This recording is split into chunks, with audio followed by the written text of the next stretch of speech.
Hey guys, welcome back to my channel. This is Crafty Mama. Today I'm going to do a walkthrough of the greenhouse that we completed and kind of show you what we've done to try to cool it off without using shade cloth, as well as show you the shelf setup. Okay, so first off, you're going to hear the church bells because it is right at noon, and it's about 75 degrees outside. It's probably around 85 in here, which is pretty good. It used to get up to around 100 when it was 75 outside. The first thing I'm showing you is we used sheets. One of my friends actually called, and she works at a greenhouse, and I was telling her we were having this issue with the greenhouse getting so hot, and I just did not want to have to spend the money on buying a shade cloth. And so she was like, oh, just use sheets, it's fine. So we have electrical fencing wire right here, and we just zip tied it all the way along, all the way down to where the door is, and then we zip tied it in between the sheets here so that it would keep it up and off the plants and whatnot. I literally just bought these at Goodwill. I think I spent maybe a total of $10, if that, on all the sheets, and I actually still have like 2 or 3 left. I bought the fitted sheet. I was just going to cut it and use it as a flat sheet because obviously it doesn't have to be perfect, but we wound up having enough, so I'm just going to leave it and I can use it for something later. You can see, even though we have the weed fabric in here, because we had stuff planted here last year, there are holes and there's going to be weeds and stuff. We just haven't pulled them out yet. We're also going to use our shop bag and get all of this mulch out of here because, one, we don't need it in here, and 2, whenever we're working on stuff, we wind up always getting in our shoes or kneeling on it, and it's just not all that comfortable. So, and you can kind of see over here this stuff right here. It's actually weed fabric that we got also at Goodwill. It was this huge roll of it, and we tried using that as well as just tarps that we cut with our torch, and put it in between the plastic and the cattle panels, and it worked okay, but it was not the best, and it's, like I said, it was still getting way too hot in here, even with the window open, the door open, and we have a tall cyclone fan. So we have instead 3 different sheets. I did try to use the light, or get the light colors, and we just have them put up. We have the ends here zip tied to keep them up that way, and then we have 3 pieces of wire going all the way down, and we didn't mess with trying to take any of the other things that we had tried down. We figured it would just give it extra protection. And I mean, as you can see, I'm growing plenty of stuff here. Most of the stuff that I needed for like our spring and summer garden are already planted out in the garden, and these are just different herbs or flowers or that kind of thing, maybe some perennials that I just wanted to try out. Okay, so for this shelf, if you've watched any of my other videos, you know that I just like to use as cheap of materials as possible with still getting the job done. So we did actually have to buy the 2x4s that you see the shelf is made of. These are the support braces for pallets that we've taken apart and used for different things. And then we already had the staples, and we had this fencing. This, I believe, is like a hog panel, and then we had chicken wire come on one of the cattle panels that we bought used at a garage sale, and so we had taken it off, and we're just using that so that there's just not these big holes that the pots can fall through. I will say, you will see, especially down here, all of these metal pans like this. Okay, those are the ones from Dollar Tree. Do not buy those. I thought, oh, it'll be great and wonderful. No. That one right there has 4, and if you don't pick it up just right, it's still going to bow and you're going to lose all your plants.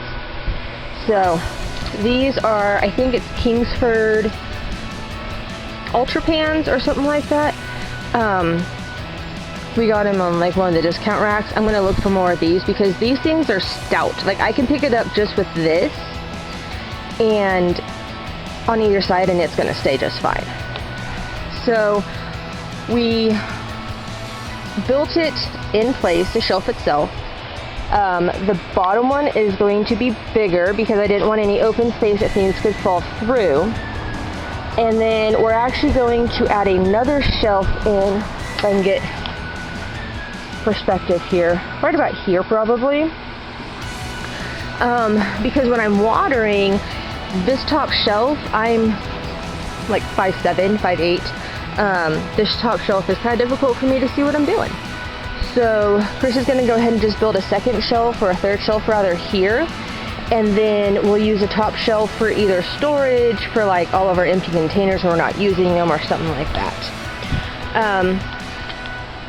And then I've switched to using these. I do have these that I just reuse.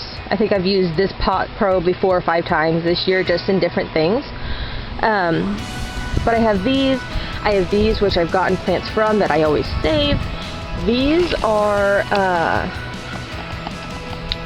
like when you get little side dishes or something from the deli or whatever. I have people save those for me.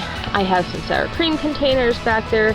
Just as long as you poke a couple of holes in it, you'll be fine. These are ones from, I think these are the ones, yeah, these are the ones from Dollar Tree, which is what I got first because I wasn't gonna make a special trip into Walmart. They work okay. They're not quite as strong as the ones from Walmart, but that's okay, not a big deal.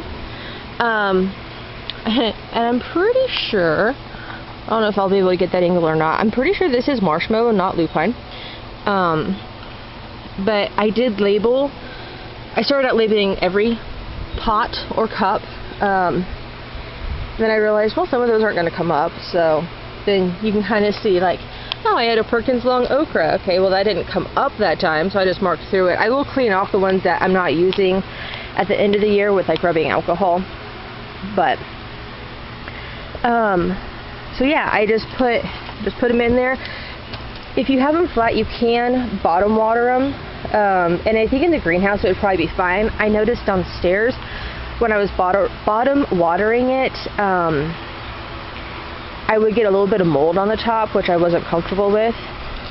So I'll probably just come in and at least for the ones that are flat like this. Now you can kind of see this one is at an angle, so I'm not thinking that's going to water all that evenly. And so right now I've just been top watering it with the hose wand, which is not a big deal. So I also have these from previous years, and they're just like the ones with the plastic top, which actually I'm using the plastic top as well down there as some trays. But yeah, I just put those in there. I have a peat moss perlite mixture that I use, that I make myself. These, I think these 2 potatoes alone have given me like 15 slips, if that, or if not more. And you can see there's a whole bunch more. I actually need to cut this one off and get it, or pull this one off and get it put into some water to root. We left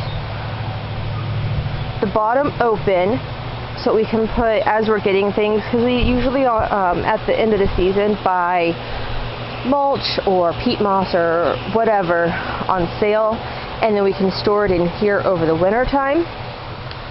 We have the extra plastic that we're going to be using for something, so we haven't put it all away yet. And then we also left this part right here. Eventually we're going to make a small workbench so that I can have like a potting bench over there with all my tools and whatnot, just to kind of keep it more condensed. We do have a hanging thermometer in here, and then it sensors over to the house. I keep it in the kitchen. I think I looked at it, it was like 84 when I came out, so it's really not too bad in here. We got some sweet potatoes, slips. Most of these were like this size when I pulled them off. They weren't as tall as most people say they need to be. As you can tell, that did not that did not have any issue whatsoever. And I just used some old Classico or Ragu jars for this. But yeah, they're all rooting really well. I actually need to get them planted in the next week probably, so I can pull those off, because most of these I'm not going to use to actually grow sweet potatoes. I'm just using them for the vines to kind of fill in some of our fencing. Once again, on this side we have the pallet supports, and then the 2x4s with the different fencing, and then Chris just bent it up underneath so I wouldn't wind up catching my legs on it or anything like that, because I would. And then I did get the fan that I had downstairs to blow on the seedlings to strengthen them. I brought out here just to try to get some more wind flow or air flow through. We do only have the door and the window right now that can open. I'm trying to think of different ideas, maybe to open up like bottom panels or something, just to get some more airflow going east to west or west to east. But for right now, we're using this and it seems to be working okay. And then I have some pots down here that have different herbs in them. And I'm just waiting for them to actually come through all the way. I have some basil over here that's actually coming through. And then once those actually get started, I will put them out in the garden. And then these two, the two big ones, are my artichokes. And even though it's up to 75 during the day and it's the 3rd of June in the middle of Kansas, this year's been really weird with weather. And so it's still getting down to like the 50s at night, and the artichokes don't care for that. So I'm just leaving them in here. They have the sun directly right there. They are perfectly happy. I water them every other day or so when I water my seedlings, and they are kudos for that. So then I just have a mess. I have other little pots that I'm not using. I have my peat moss that I almost used my second bag of. My big bag of perlite that's almost gone. That tulle back there, this green tulle, you'll see in another video coming out real soon. I use that as my fabric over my brassicas to keep the moths off, and it's worked so far amazing. So look forward to watching that video. And then over here I have some ornamental grasses and some daylilies that we wound up getting and then not having room for, basically, and kind of got forgotten because they were just kind of stuck in here. So I don't know, we might go ahead and still plant them and just see. Usually especially the daylilies will come back really easily. And then we have the rest of our weed fabric, some tomato cages. I put the cardboard boxes in here because I'd like to use that as like a ground cover underneath things. So yeah, just like I said, it's just a mess. I need to come out here and organize it, get my shelves brought out here. Haven't done it yet. But past that, I think that's pretty much all the changes that we've made. And you can kind of see at this angle just how far down the sheets go on either side right here. Like, we have it just below that top shelf, and then we have it right along in here. The tarp does go down a little bit lower because that is on the west side, so that's where the heat at night will come from.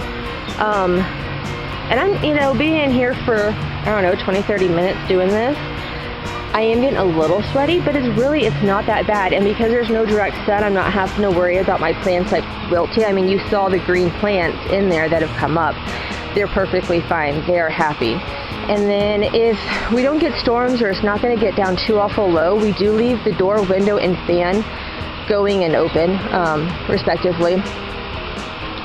If we are going to get storms like we have for the last little bit, we just wind up closing it up, and then Chris opens it when he gets up to go to work in the morning. So hopefully that kind of explains everything that we've adjusted since posting that last video. If you have any questions, make sure you leave a comment down below. I'd be happy to answer any of them. And I will see you in the next video.